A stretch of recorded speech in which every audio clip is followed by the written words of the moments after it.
Hi, and welcome to the Inside Edge podcast. So, today we have an exciting story. We have with us Deeksha Bhat. She's 27 years old, a fitness enthusiast. She grew up in Chennai and Udupi as well. Deeksha has a bachelor's degree in media and communication and a master's degree in English. She's a writer, storyteller. She's worked in the edtech space for 5 years and has more recently pivoted into the fitness industry as a spin instructor. Now she's here to tell her journey into movement, and she's going to actually help you build confidence to get into the gym if you've not ever been there yet. Surprise us with your story, because I'm one of those who has spent a lot of years hating my body. Really wanted to have this conversation to understand that you've been into this space of mindful movement for the last 7 years. Take us back 7 years ago. How did it all start? What brought you into this? Definitely. First of all, thank you so much for having me here. I'm so excited to be here and to be speaking with you. And the most exciting part is I think this is just the beginning. So these past 7 years have felt more like a prologue, and now we're actually getting into the book.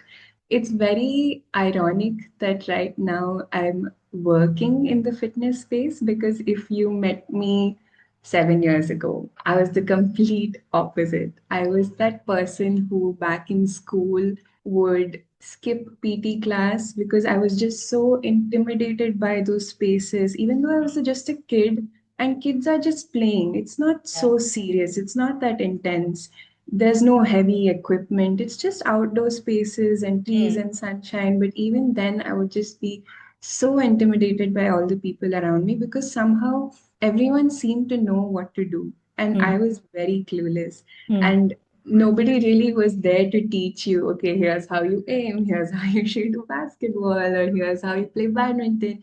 I tried a couple of summer camps, but it didn't really click for me because I was also such a shy and introverted person. mm, Loved keeping to myself. I loved reading books and just hiding away in a corner. A mm, lot of that is still true, but something that comes with that is the refusal to try and to be seen trying. mm, Because putting yourself out there and trying out anything that's very physical, that you have to use your body as a medium, like dance, martial mm, arts, mm, sports of any kind, it's such a vulnerable thing to do because, mm. especially in the beginning of your journey, you don't have full control over how you appear when you do Yeah. these movements. It's Mm, not very graceful, it's not mm, going to look powerful. You're going to fumble, you're going to fall. And so it requires this degree of comfort within your own skin, which I didn't have. mm, It didn't really come from body image issues. It just came from being so shy that I just didn't want to be seen. mm, And that extended to not being active, not wanting to take up space, not wanting to be seen trying things. mm, But towards the end of my college years, I of course knew that fundamentally bodies were designed to move because mm. just from a health perspective, it's necessary to keep moving, and sedentary lifestyles are going to hold you back. And even Yeah. as a kid, I've always loved walking. I can walk for hours. I've loved taking long walks. And I had this friend who was just so stunned by the fact that I had no physical activity in my life whatsoever. He had often asked me, how come you don't do any you it's essential. He was just so confused by the thought that I had no sport, no activity, no hobby in this area. Mm, And that confusion was revelatory to me. It showed me that there's something that I'm really missing out on. And so I thought, okay, what's the easiest thing I can try? If I already enjoy walking, I can start jogging. mm. It's the next best step, right? Because Yeah. there's no barrier to entry. Even to date, running is my favorite sport of all time because it's the most inclusive, the most accessible, the most inexpensive sport ever. All you need is a decent pair of shoes, and Mm, that's it. And the world is your oyster. You can just go out there and jog. mm, That's how it started. I started jogging, not very long distances. I would be huffing and puffing within no time. And I Mm, would do it early in the morning. Even then, nobody could really see me. I would go to the stadium when it's still dark outside, earphones in, listening to very emotional music and just mm, jogging it out. And the thing about movement is, once your body gets a taste of it, mm, it's so addictive. I think I got lucky because I found something that I loved in my first go. mm. That may not always be the case. I've tried other things in last few years. It's not always clicked. There have been modalities of movement that are just not for me. Of course, discipline is important, and of course, sticking with things is important. But somewhere deep down, you'll know that, you know what, this activity is just not for me. Most of the time, this knowledge is very inherent. If you go back to your childhood, maybe your parents would have told you, oh, you were dancing even before you could walk, or Mm. oh, you used to run around all the time. Those clues are always there in your Okay. childhood. I Mm-hmm. think that's a great hint. Or maybe you love being by the ocean and you love being by the water. So swimming might be something for you. There are always clues hidden as to what your body craves and what it's looking for. Unfortunately, this was around the time when I started having episodes of panic every now and then. Mm, And the more I ran, the more I realized it was helping me manage that. mm, It was helping me feel more at peace, because everything people say about the runner's high is so true. It's not just that you finish a run feeling happy, it's also that all the racing thoughts in your mind finally come to a standstill and you feel peace, you feel quiet. It gets silent in here. And for somebody who is always thinking, who is always on their toes, who doesn't know how to relax, that feeling can be so priceless. And that's how running became a semi regular part of my life. I won't say that I was super consistent. There were years where every few months I would take a break because my body would say, right now, I don't need this. I don't want this. I'm not drawn to running right now. And I just had to respect it and step back and know that itch always comes back to lace up your shoes and go back out on the road. It always comes back. I just didn't want to force or put my body through anything in the name of discipline and make it so rigid that my body now gives up on this one practice that has brought so much joy. So little by little, I realized that if I want to keep running and I want to keep getting better at it, strength training is essential for mm, all runners. In fact, for all people, I would say. Lifting heavy weights, mobility, these two things are so essential because it keeps you injury free. That got me into the gym. And then a whole world opened up because you just realize how much your body is capable of, how much you undersell it so mm, often, how mm, much you can carry. Just the physical act of carrying something very heavy and doing mm. it over and over and over, and week after week, seeing that progress, it's so gratifying and it's so empowering, especially for women, because these are not traditionally spaces that we tend Yeah. to occupy. I was going to ask you that because for me, when I think of gym, because Yeah, when I look at the kind of people that come into the gym, I feel like I don't belong there. And I feel like I will probably never get there. And so that has always has taken me two steps back when I have to think of a workout or a fitness modality for me. And till date, I have only been comfortable with walking because, like you said, it's one of the easiest things to do. I am quite heavy and obese.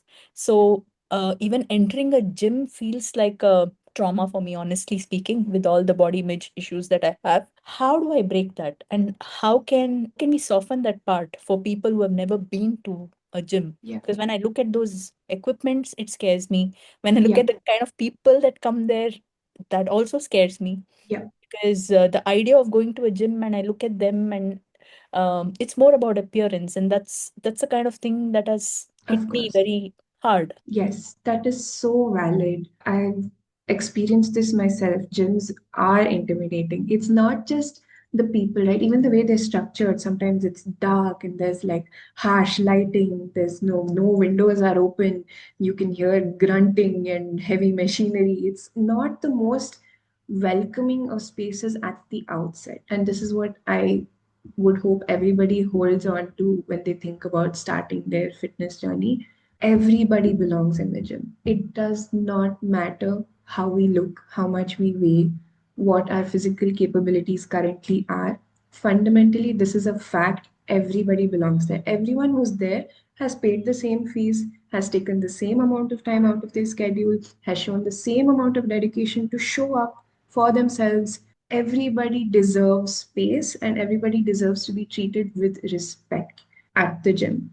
So, as somebody who is now a trainer, I would also like to offer my perspective from the other side of things. Mm. Because I've been both somebody who comes as a student at the gym and now I teach. When I see people come in for the first time, I try and make sure that they know they're so welcome here. Because as a trainer, it is my job to ensure that I design not just a space but also a workout format that meets you where you are. It is not your job to come in ready in advance. Now that I teach spin, a lot of my friends tell me, I would love to come for your class. I'm just going to wait, increase my stamina. I'm just going to get fitter and then I'll come. I say, there's absolutely no need for that. That is my job. Your job is to just come. Everything else I will take care of. Because if I, as a trainer, am not able to meet you where you are and give you a challenge that is suited to your level, that's a failing on my part. That is not a failing on somebody else's part. You don't have to look a certain way, you don't have to come with certain capabilities in advance. That is almost like asking a child who is enrolling to kindergarten to already know how to read and write. Mm. If they can do that, that's why would they be able to do that? That is my job to be able to get you there. Mm. You should have absolutely no expectations of yourself to come in ready for something. There's this quote that I love so much. It's the most inclusive, heartwarming thing. It's by Bill Bowerman. He was a head coach, I think the co founder of Nike. So he said, if you have a body, you are an athlete. As simple as that. If you have a body, you are an athlete. We get so caught up over who deserves to be here, who deserves to take up space here. Can I be in this space? Am I worthy? Am I qualified? You have a body, you're an athlete. Wow. And by virtue of being an athlete, of course you're going to be here. Of course you're going to lift. Of course. And what you're lifting, what you're doing is going to look different. There is some internal work that we have to do. I started working out exclusively at home first Mm. in the privacy of my own bedroom Mm. during those COVID years, one yoga mat rolled out on the floor. I had one dumbbell, sometimes maybe not even that, from 10, 15 years ago. And I would play videos on YouTube and just follow along and do body weight exercises. Mm. And once I felt comfortable looking at myself in my own mirror, alone in my room, moving and not being the most graceful at it, watching myself bend over and huff and puff, but smiling and sweating and feeling happy and accomplished at the end of it. Once I felt comfortable witnessing myself do it, I felt okay. I think I'm ready for a gym. Here's where environments are so, so important, especially if you're starting out. Most likely, you're going to be training with a trainer. You may not be going in independently and doing your own workout. That will happen eventually. But chances are you're going to start working Yeah. out with somebody. Please have in depth conversations with them. As a trainer, we want to know more about you. We want to know how exactly we can help you. We want to know what your goals are. We want to know what the real life challenges you face are. For example, I can talk all I want about time management, prioritizing yourself. But the fact is, I have a very privileged existence. I don't know what it's like to take care of little kids and manage a house and do my like 9 to 5 job. Training a new mom is going to be very different from training a college graduate. As much context as you can provide to your trainer, that Mm. will be fantastic. And the second you start to feel any red flags in your environment or in your trainers, where you feel like my trainer is not really hearing me, even though I'm telling him or her that I don't want to focus much on my appearance, I just want to build strength, or vice versa, where you're saying I have certain aesthetic goals. If at any point you're not feeling heard, you're not feeling respected, you're not feeling seen, you're not feeling supported, you are always free to leave. You are always free to find an environment that supports you, because having had the privilege of working with so many excellent coaches out there, I can assure you that the right fit exists.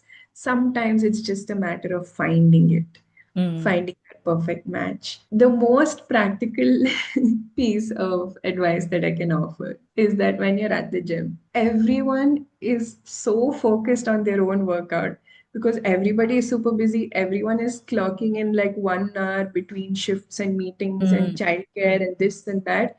They're so focused. Nobody is watching. If you ask me, there was one woman working out next to you. What was she wearing? I can't tell you because I am busy dying in between my own set, thinking how many reps I have left. Even if I look like I'm staring at you, I am most likely zoned out, waiting for Hmm. my heart rate to recover. Everybody is extremely focused on what they do, Hmm. especially in the strength and fitness community, because these are all people who started out where you're starting out now. Every single one has experienced what it's like to walk through those doors for the very first time, feel intimidated, feel scared, and still show up. Wow. If you still find somebody who is a little annoying, who seems to be laughing or seems to be making comments or not making you feel very welcome, it's always a reflection of their own journey and not a reflection of who you are. How we treat other people, it's always a reflection of what they're going through. And it's sad that they went through something that makes them mean and hostile towards other people, but it never ever says anything about who you are and what you're doing. Wow, That's that's such a powerful message. A lot of us who have resistance to fitness as a journey, um, though there is a heart or there is an interest and an inclination to do a lot of things, but the whole fear of the social anxiety around being with people with great appearances and being in the company of people with great bodies, it is kind of scary, to be very honest. And you've made such powerful points today. It's so profound and so deep, that at your age you are able to articulate it to this level of clarity. Hats off to you for this, because this actually shows that you have spent good amount of time understanding and listening to your body. And also it also shows how compassionate you are as a coach, and not many do that, Diksha. So if you are in Bangalore, right? yes, I wish you were here in Hyderabad, and I would have signed you up as my coach right now, because I am looking for an instructor and I want somebody who's been in that journey and understands body and has gone through that. Because my fear of going to gym is just that, and I want to break that, and which is why I wanted this to be the first episode of season two, because this is a conversation a lot of us need to have today. Because since COVID, what has happened is we've gotten so comfortable to living in our own shells. Like, yep, everything is happening at home now. Click of a button, groceries come, food is delivered. There is no need for me to step out of my home ever. I mean, I left my corporate leadership job in 2022, and since then I'm at home. I've put on 10 kgs extra, more than what I was earlier. I was already on the heavier side. Now I'm obese, and this is not a thing I should be saying proudly. I am doing my bit from a walking standpoint, but I am not yet there in that journey.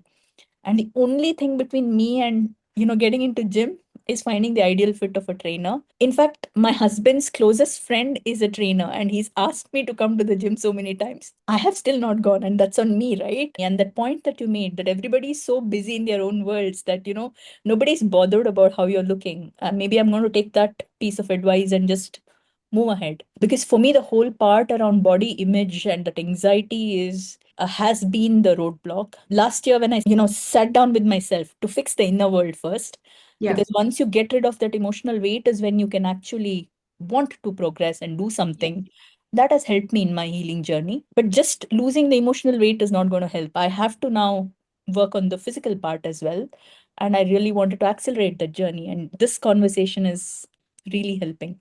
So I'm thank you so so much for, taking out time and doing this for us. So like you said, the first thing is to start, to begin wherever yeah. we are. And if not gym, just walk, run, do whatever. At So home, yeah, one yoga because mat in your living room. so since I'm a dancer, I am a trained dancer who just stopped dancing for no reason.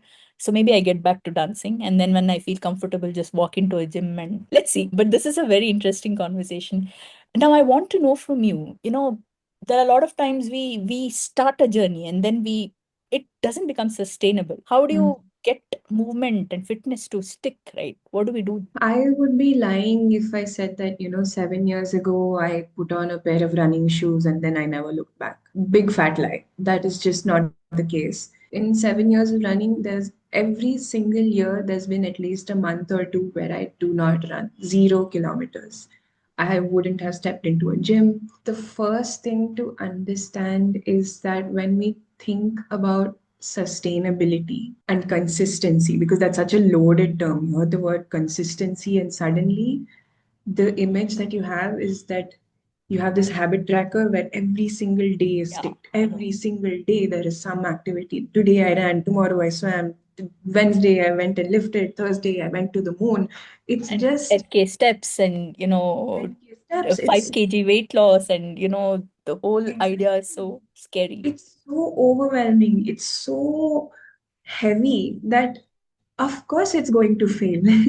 These things are not the more pressure that we add, the more fear-based pressure that we add. Mm. Where it says, if I don't do this, then I'm going to get derailed. If I don't do this, all of the weight is going to come back. Or if I don't do this, I'm going to lose all the muscle I've built. The more fear there is, the more pressure there is, the more likely we are to not come back once we've missed a day or two. Because we become our biggest critics, and then the critics' first response is, if you couldn't do this, why bother trying again? Yeah. But the fact is that life is going to happen.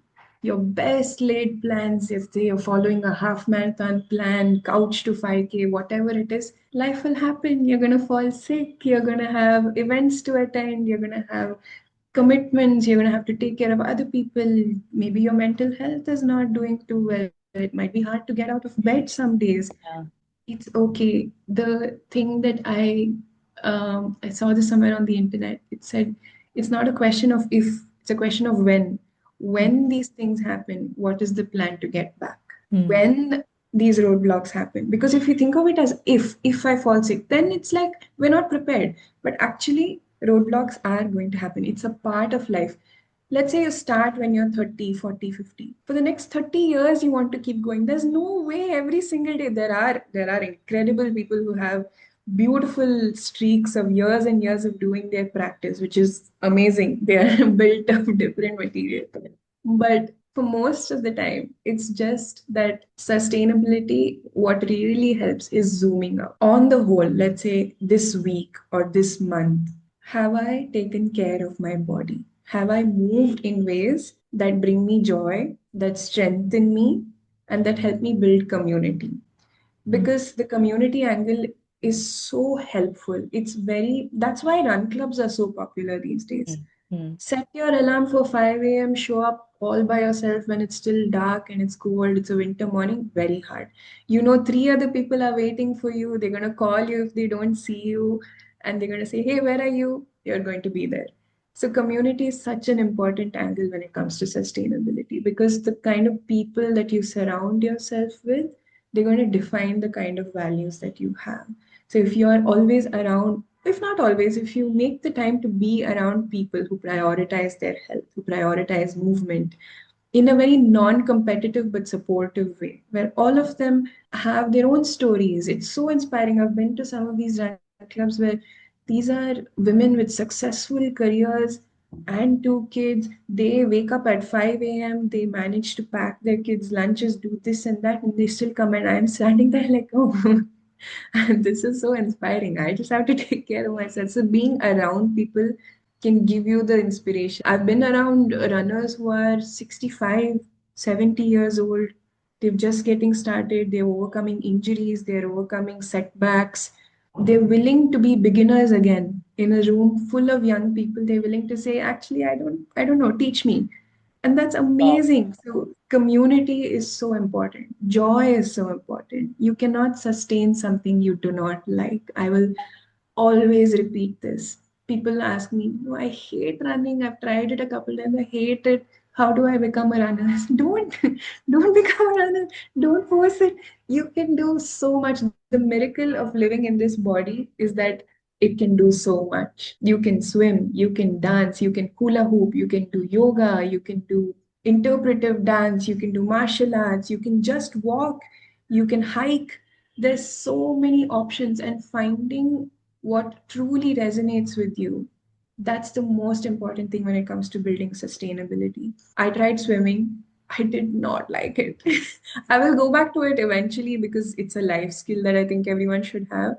Mm. Will it be my choice of activity? Absolutely not. I do not enjoy it. I do not like the feeling of being underwater. I'm not a good dancer. I will dance at a friend's Sangeet maybe, but if you play music and ask me to dance, I will just stand there because I will not know what to do. But if you put me on a bike, if you put me in running shoes, if you put me in a gym, my body responds. May Mm. not come naturally and immediately, but you will always have these little bursts of light when certain activities are mentioned or Yeah. Yeah. when you put yourself in certain rooms. That's your cue Mm. to build your sustainable routine around that. To reward yourself, sustainability thrives on recognition. You need to always talk about it on your socials, or you always have to broadcast everywhere. Oh, today morning I ran for 200 meters. If you want to do that, great, because it helps. When people acknowledge your efforts, it helps. We all ultimately want to feel seen and Yeah. validated. Yeah. Then there's nothing shameful or wrong about that. Social validation is one of the biggest ways through which we make progress. But it's so important to give ourselves that validation. After you work out or after you've done an activity, how do you respond? Do you typically say, that was not good? I was so off with that sprint. That lift was not good at all. I completely forgot my choreography. Do you begin that way, or do you say, wow, I showed up? How cool is that? I didn't get much sleep last night. I was not feeling very comfortable in the clothes I was wearing, but I still came. Wow, amazing. Do this. Have to. It has to become a part of the process, because if it's like treating a child, if the child is constantly putting efforts and showing you, look, ma, look, I did this drawing, and you're like, yeah, okay. We have to be that person who says, oh my God, congratulations, even if it's so tiny, to be, wow, you did it, amazing. Same goes for when 2 or 3 days have gone by, you've not done anything. 2 or 3 weeks have gone by, you've not done anything. Okay, what's the next best thing to do? You're not going to suddenly, let's say it's been 3 weeks and you've not done a single thing, you've been on your couch for whatever reason. Compassion has to be the answer. If you go back to that all or nothing mindset, you say, why should I even go for a walk? What's the point? The point is it's going to help. The point is you're going to get fresh air. You're going to see birds. You're going to see trees. You're going to see other people. You're going to see a kid in a pram. You're going to see Yeah. your pup. You're going to get out of your head for a bit. That's the Absolutely. point. And we forgot the Compassion. most important thing, sunlight. Many people. Sunlight. Oh, we are complicated plants. We need sunshine. We need water. Yeah. We're complicated because we have that additional angle of movement. We Mm. need to move. And the more we do that in nature or otherwise, it's just good. So the minute you fall off the wagon, not if, when we fall off, baby steps back. The smaller the better. The goals have to be tiny, so Micro. tiny Yeah. that there's no way that you won't achieve them. Sometimes I just get really sad and it's really hard for me to leave the house. I get irritated when someone says take a walk, because when you're so deep in those feelings, even that is so hard. What's the next best thing I can do? I can roll out my mat in my own living room, lay on my back, take a couple of deep breaths, and then slowly change that into stretches, gentle stretches. Just fold over, try and touch my toes, try and stretch forward up into the sky, maybe twist around a little bit. And that day, I have to say, you know what, that counts. If you did it for 5 minutes, that counts. I'm proud of you. Tomorrow, we're going to try this again. Automatically, because your body is designed that way, your body will say, okay, I'm ready to try it again. Pressure has to be off, compassion has to be on and amplified. Those are the two ways I think sustainability can be found. Amazing. I haven't met any fitness instructor so far who's so compassionate. And I can see this is coming from a place of a deep empathy because you must have struggled with this at some point and have worked through this. So thank you for giving us real gold in this conversation because I have heard a lot of surface level talks that don't really make much sense to me from Yeah. a journey standpoint because it's not just about getting a skill or going to gym once or starting some workout routine, but the whole process of integrating it into your everyday life. And you have given us so many, nuggets, those little gems of wisdom, I must say. And coming from a 27-year-old to a 45-year-old woman who's having her own midlife, transition into things, I'm going to take away a lot of stuff from this conversation.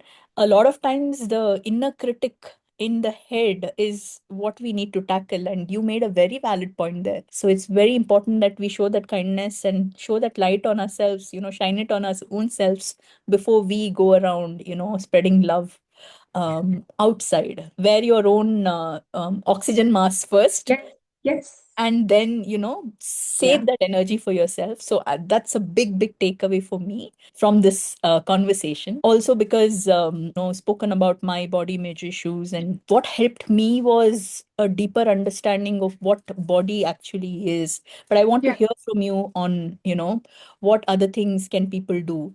I was at a point where I had trouble even looking at my own image in the mirror. To how social anxiety and the entire journey that I went through is what I write in my book called The War of Words. And last year, I actually sat down to work on this part where I had to heal myself to the point that if I have to be in a public space as an author talking to people, I cannot carry my own emotional weight into things. So I had to get rid of a lot of baggage for myself. Interestingly, the book is an Amazon bestseller. For whatever reason, people have liked it simply because of the raw honesty with which I have written it. I have gone really unfiltered in that book in terms of my own feelings of where it developed and what happened.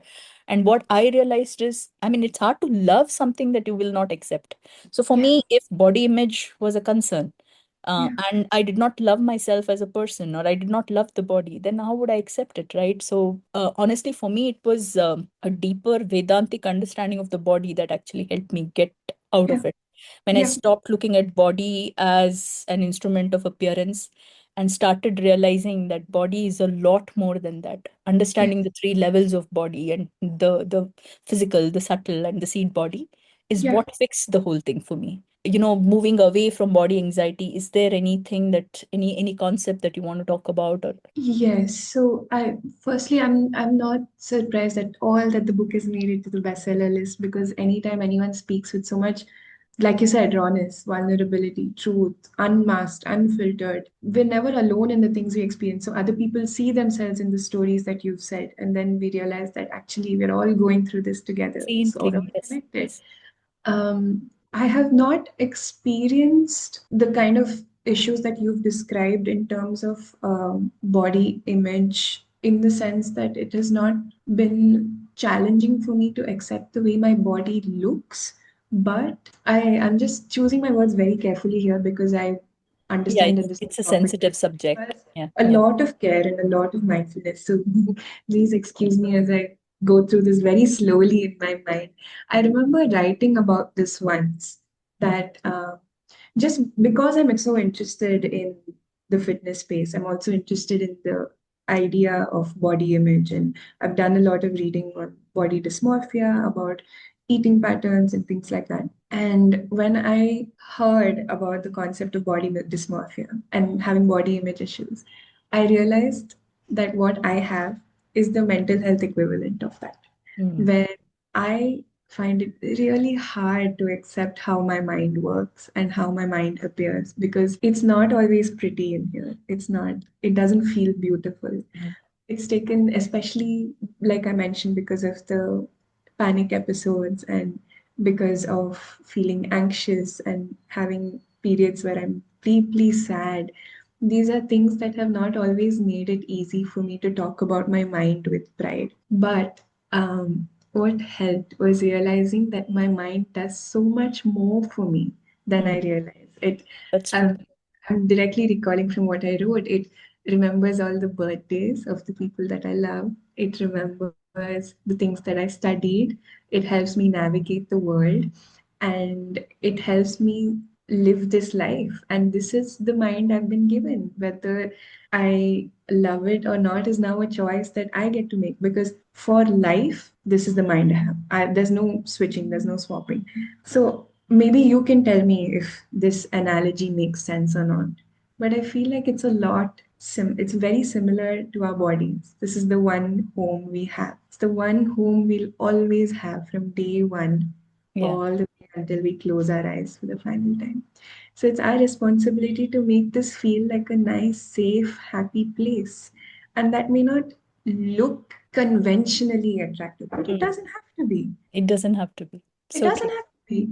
It's this quote which says, "The way you look is the least interesting thing about you," and it's so true. If we So think true. about the people who we love the most, top of my mind, my mom. I can only think about how generous and kind and warm and sweet she is. Many layers later, I will think about how she looks. We always think about people in terms of the energy that they have, their presence. Only much later, if somebody gets very technical and asks you, no, can you describe your friend? Then you'll be like, oh, yeah, she's about this height, has this colored hair, wears glasses. Apart from that, we're all just spirits, right? We're all just occupying a temporary vessel. And now this is the vessel I've been given.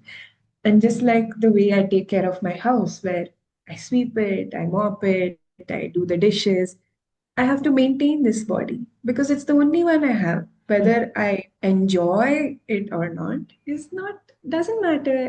This is my house. Would I like a bigger house with more bedrooms? Sure, but right now this is my house and it keeps me safe and it keeps me warm and it has all my favorite people come over and they've stayed here. Similarly, my body helps me hug my baby niece, or it helps me, my legs carry me to all the places that I've loved. Want. It's taken me to the beach. My stomach has eaten such yummy food. This body is here to help us experience life and to see the world. Just being, firstly, being in an able bodied structure itself is such a big It's blessing. a Not a blessing. lot of people Yeah, get that. absolutely. It's a privilege that we can't take lightly. Again, I always return to the image of a child because the way we treat a child is always with unconditional love. Nobody looks at a child and be like, oh, your nose is little or your ears. No, you see a child, you're like, yes, the child needs food, the child needs playtime, the child needs bath, the child needs to be held. These Yeah, are fundamentals, and none of that changes regardless of the type of body that you live in. Even if you're 90, those needs remain the same, and it's my job to give all those things for my body. That's what's helped me decenter my appearance from all of this because that's not to say that appearance based goals are not valid. Of course, they are. They're 100% valid. Whatever your goals are, whatever your reasons are for walking into a fitness or movement related space, it's valid. Nobody can take that away from you. If your goal is to put on weight, lose weight, add muscle, get more toned, that is your goal. Nobody can ever say that no, change that goal. But can it come from a deeper place? Can it come from a place of wanting to support yourself and wanting to see the best version of yourself? Because especially as women, I had to make peace with the fact that our bodies will change. How I looked as a teenager is not how I'm going to look in my 20s. I wish to have children someday. My body is going to look very different after that. What a miracle! What a privilege to see my body shift and morph. I get excited when I see gray hair because I'm like, wow, I've spent this much time in this body. That's so special. Not a lot of people get to do that. Not a lot of people get to see themselves change and shift over the years. It might sound like I'm putting on rose tinted glasses and saying, love yourself, this, that, you're beautiful as you are. I'm saying it mm, doesn't matter. it doesn't matter. Doesn't matter. You don't have to find anything about your appearance beautiful or powerful or attractive. It is what it is. That's it. We don't look at a tree and say the tree should have been shorter, then it would have been nice. If it had one branch coming from here instead of here, that would be perfect. No, that's the tree.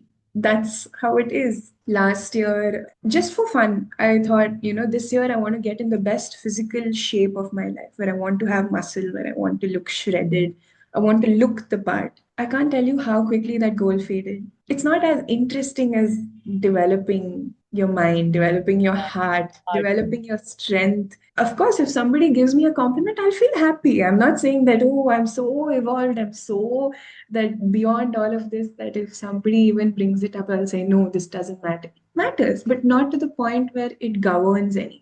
I think just body neutrality, the concept of body positivity, I feel sometimes takes it a bit too far, where you're forced to be like, no, I'm beautiful. I feel you're not going to always wake up feeling beautiful. But can Yeah, we respect this vessel anyway? Can we yeah, care for it anyway? Can we show it the love and the respect and the gratitude anyway. That's where body neutrality comes from. When like, oh, my body has been through so much and she's still with me. Thank you. What a miracle. I can tell you from this conversation that you'll make a wonderful mom whenever you become one. And I wish there are more wiser parents like you who don't really have a very harsh lens when they're looking at a child in terms of appearance and stuff. Because appearance is a big part of Indian culture. And that is something that every parent has to consciously break. And that's one of the reasons I also wrote the book. Because harsher lens you're going to have towards your child, the more the child is going to turn inward and fear to take up space. And, no matter how much they accomplish in life, nothing's going to be enough ever. Because something here is always telling them that you have to do more, Yeah. that whatever you do is not enough. And I can tell you that you must be an old soul because this kind of wisdom is really hard to see from a 27-year-old. And you're a spin instructor now. Yes. So tell us a little more about that. And I really hope that a lot of fitness and movement enthusiasts will get into spinning, because when I looked at your Instagram profile and you were having a whole different energy and a vibe there in terms of spinning, I really wanted to find out what's going on. And I'm not sure if there's anything like that in Hyderabad. Maybe I'll find out. But you really got me interested. I just hope that this podcast inspires many, many people who are just sitting on the fence or who have not yet started their movement and fitness journey. 2026 should change that for them. Spinning. Yeah, you can see my face has lit up because I just love it so much. So, in case any of our listeners are not very familiar with spinning, it's a form of indoor cycling where you cycle to the beat of music. So, that's where it differs from outdoor cycling, where you're more focused on covering distance. Here, it's more rhythm based. So, Mm. you're either going at high speeds with low resistance or low gears, or you increase the resistance. So you're putting in more effort and riding slowly. But all of this happens in time to music, which is why people tend to think of it more as, I've heard this very often, people equate this to Zumba on a bike because Oh, it okay. feels kind of like almost kind of like you're dancing. And it almost feels like a party and you're just there to enjoy the atmosphere, the vibe. And before you realize it, without you even realizing it, you've gotten a workout in. So what a convenient format. It is a little intense, but it's very, very fun. One of my friends who is also a spin instructor took me to my first class back late in 2024. And it was so hard and it was so intense. I left the studio thinking, it was so fun, but I'm never doing that again. I fully thought that that was my first and last spin class, and I was so wrong. And I'm so glad I was so wrong because the itch came back, and I Mm. thought, I want to keep doing this. This studio that I go to, which is Chakra in Bangalore, it's incredibly special because all of the instructors who I had the privilege of learning from, they're just such wonderful people. Once you enter that space, you're not going to hear a single thing about calories, appearance, how you look, muscle definition. Maybe once in a while. All of the focus is on effort, power, strength, Wow. consistency, showing up, community, support. Regularly, I noticed this. The whole environment was built around lifting each other up. And there were so many times when I would come into the studio completely depleted, 0% battery, relying entirely on the instructor to charge that battery. And I have never been disappointed. I have always left with 200% battery because the instructors create an environment that is not just about physical strength and physical improvement, but also about mental resilience. There's a huge focus on what's going on in here, on having supportive commentary here, on having positive voices here, on having the ability to keep going even when things get tough. What we try and simulate within the studio is a challenge that helps you prepare for what's outside. Because people are dealing with all kinds of things outside. And once they come into these doors for 45 minutes, they want to leave everything there. They want to build an armor, or maybe they want to release. There have been so many instances where people have broken down in tears after these classes because it's so cathartic. Yeah.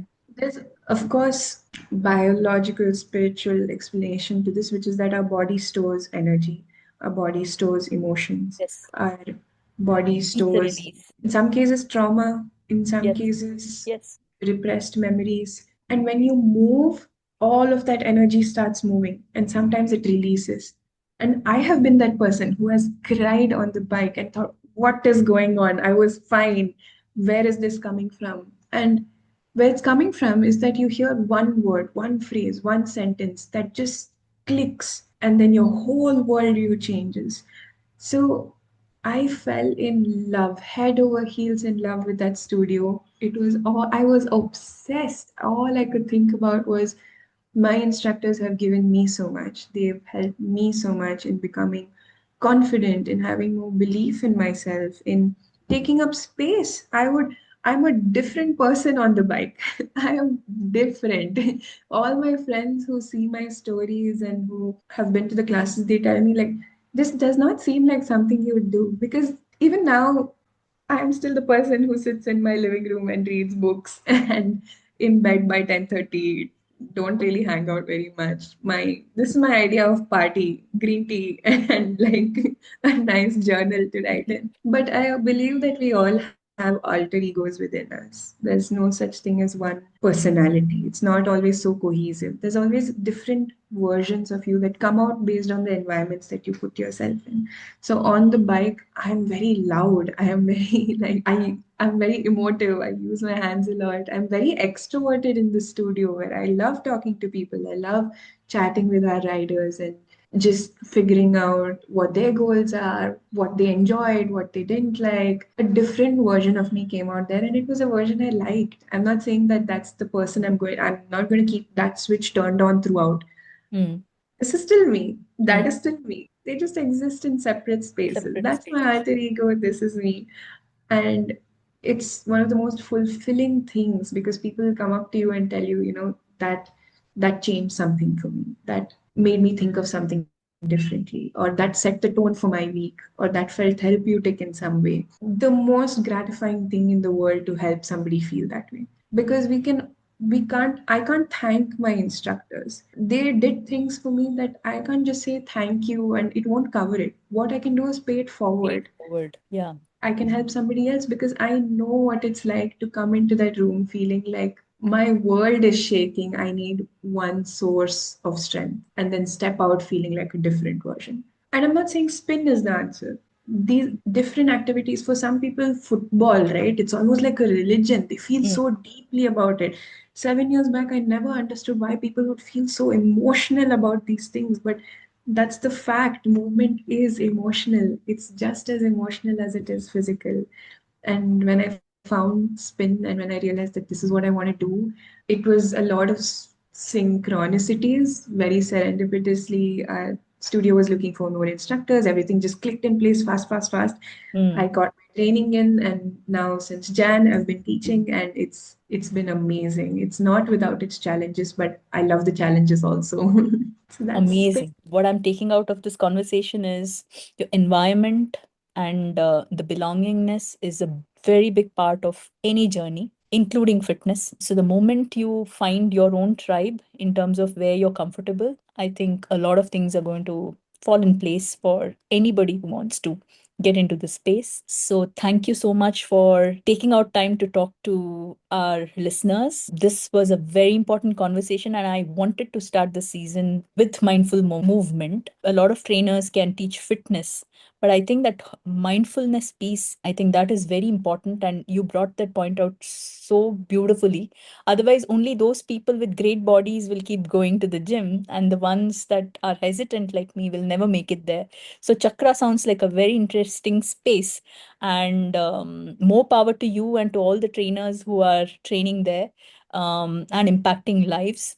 When I come to Bangalore, I'll make sure that I drop in sometime. Yes. And I would love to experience that myself. Uh, but until then, I will keep my movement going in whatever way I can.